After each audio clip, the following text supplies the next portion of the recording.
the good news is here it is December 1st, December 2nd. I'm lost in the time differences. Everything's working for the most part. Generally speaking, we know this. Facebook goes through highs and lows. It's in a low right now, but come January 1st, it might step back up again. But the general idea is pretty much everything is working for the most part. Even if something is getting restricted, we're seeing submitting an ID is almost 100% success recovery. So maybe Facebook's actually proactively fixing things. I don't know, but we're seeing this has been the calmest Facebook has probably been all year for us so far.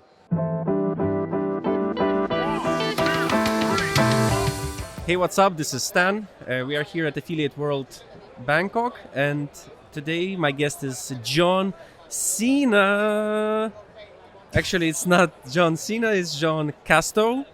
Starts with a C, so the same. John, what's up? How's it going? Of course, the smaller John Cena. No, the bigger one. The visible one.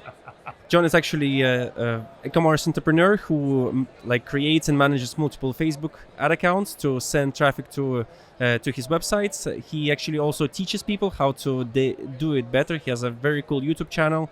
We showcase each other many times. We also had a podcast together where we talk about Facebook ad accounts, and today we're going to talk about the same. But what changed? How's the conference so far? That's awesome. Awesome. Really good connections. A lot of high-level players, both on the Legion side, both on the e-commerce side, and some interesting spaces, crypto, casino, game, stuff I don't dabble with too much myself, but it's interesting to hear and learn. Cool. Yeah, there's many verticals and many ways how you can, where you can send Facebook traffic, right? And naturally, Facebook traffic means that you need to have many Facebook ad accounts. What do you think? What is currently working in this space? Well, the good news is here it is December 1st, December 2nd. I'm lost in the time differences. Everything's working for the most part. Generally speaking, we know this. Facebook goes through highs and lows. It's in a low right now, but come January 1st, it might step back up again. But the general idea is pretty much everything is working for the most part. Even if something is getting restricted, we're seeing submitting an ID is almost 100% success recovery. So maybe Facebook's actually proactively fixing things. I don't know, but we're seeing this has been the calmest Facebook has probably been all year for us so far. What's a good setup that is currently working so far? We briefly touched on the fact that it's always better to kick off with pre-existing accounts. Either it's farmed from a seller or it's resold from a real person. What do you think? What's a good setup that is working right now, at least for you? If you have the choice and the option, which is typically rare, you usually exhaust initially. Having real profiles is always best, right? So if you've already used friends and family, which is nothing's ever going to be better than that because they're real accounts, is going to be purchasing accounts that are real that someone else sells you, right? And then after that, either farming on your own and that could split off into quality of farming, how you do it, which we could talk about too, and purchasing some accounts that someone else farms with the farming software or manually. With these type of accounts from sellers, what do you think? At which factors you have to look at when deciding which seller to choose from? Because there's many sellers. There's sellers of agency ad accounts. There's sellers of farmed accounts. Some of them maybe cost like starting from $50. Some of them cost $700. Some of them already have some ad spend. Some of them they don't. What do you think? What are the criteria to look for when choosing what accounts to buy and from whom to buy them from? So I hate to say price. I hate to ever say price is the main thing to start with, but often it is because I've spent $50 an account. I've spent $10 an account. And often it's still a numbers game to some extent. The numbers game is going to depend on Facebook's mood that month, as we both know. But generally speaking, any account is a target for Facebook, unless it's a real profile that has someone was messaging in yesterday in the inbox and you could clearly see that. Any account outside of that has relatively equal value for the most part, unless it was farmed in the last 3 months. Those are going to be probably on the bottom of the list of priority and value. Yeah, as we talked before, generally Facebook bans everyone due to the fact they simply put higher risk scores on accounts that are not aged enough. Right. That's why we have to go with existing accounts. What do you think? Once somebody acquires an existing account and they've purchased it, what are the typical like warm-up practices you can recommend before kicking off a campaign?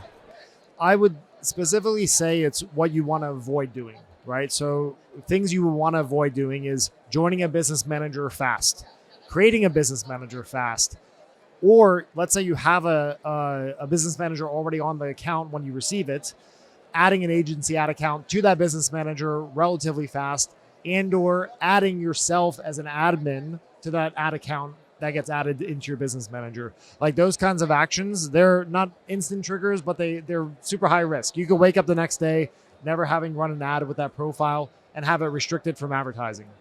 You briefly talked about structure, right? So one of the structures is actually to be invited for the agency account to invite your business manager, right? To be invited to shared to your business manager. Right. What do you think? What's a good structure? What's a good structure that works? This always changes. This is the fun part. What's good right now? Right now, I don't want to say everything's working, but compared to a month ago, I would recommend separate as much as possible.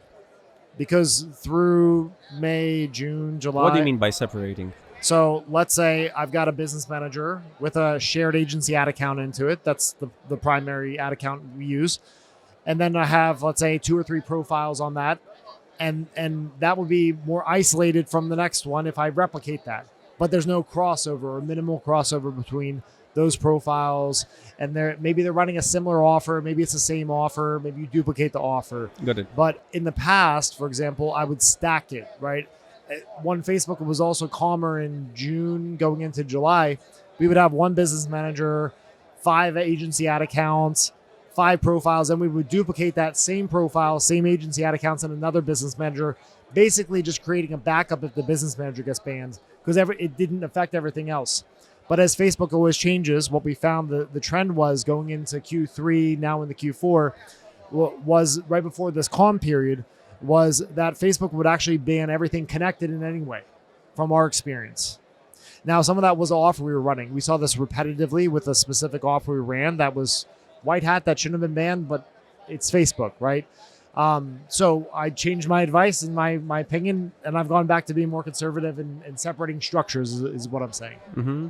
An example of separated structure? So you have a business manager, share the agency ad account into it. You have 2 to 3 profiles dedicated.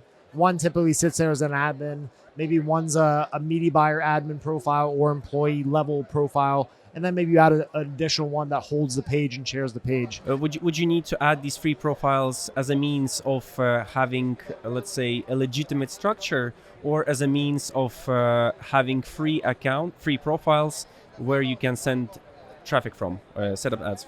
No, typically one's going to be dedicated to actually doing the media buying. So you actually have these free profiles as a means to show kind of like some company structure to Facebook? Specifically, what we're trying to do is have a backup in case one of those admin gets restricted. Because let's say you have one profile on the BM and it gets restricted and everything else. You can switch to another one. Well, you can't add anyone to the business manager. So then you have to reshare. You have to move the agency ad account to another business manager or get more profiles. Then you have to wait because you can't join right away. You can't launch ads right away. So it's really just a mean of diversification, having backups in place. Regarding agency accounts, like I know that you work with with a couple of agency ad accounts, and you also have connections with these agencies. And as I know, if you have an agency ad account, you are directly talking to Facebook or Meta, right? You're directly talking to them, at least a representative. Right, exactly. Like if, for example, an account gets restricted, you obviously can ask like your account manager in Meta and ask them, why was this account detected? Did you try that? We tried this many times. The answer that we usually get if we're working through like an HTT pool, for example, which is one of the largest agency ad account providers, what we find is the response they get directly from Meta is, we can't tell you why you got banned. It was basically one of our policies. And we won't tell you because you'll know how to work around the systems. Do they reference the policy at least? They'll reference whatever the system shows. Okay. At best. All right. But they reference back to the policy. Which takes you nowhere. That's why we have to sit here and have these conversations and try to problem solve this ourselves. True, true. What do you think? What are the trends for the upcoming 2023 year? I think as far as Facebook goes, or what specifically?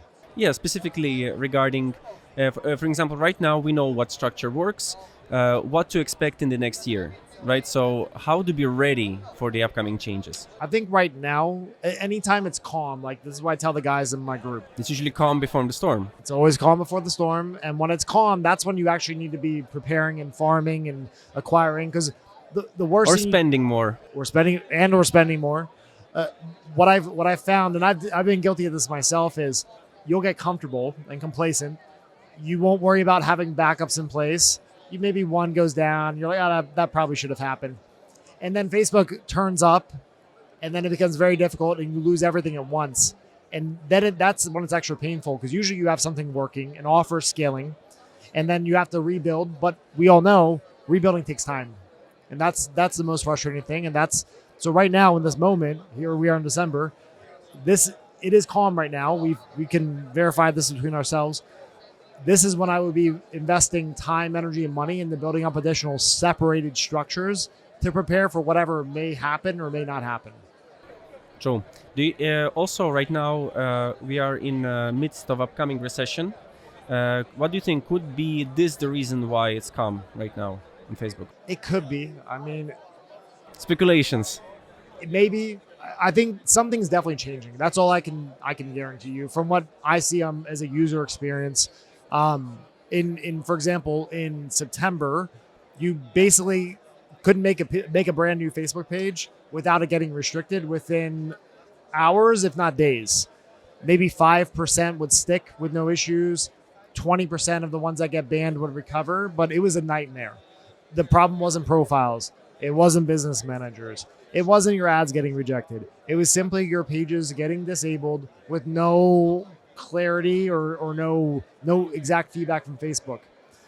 And what I found is they fixed it, because somehow come October 1st, that didn't disappear, but it basically disappeared, right? So something's changed. That's all I can say.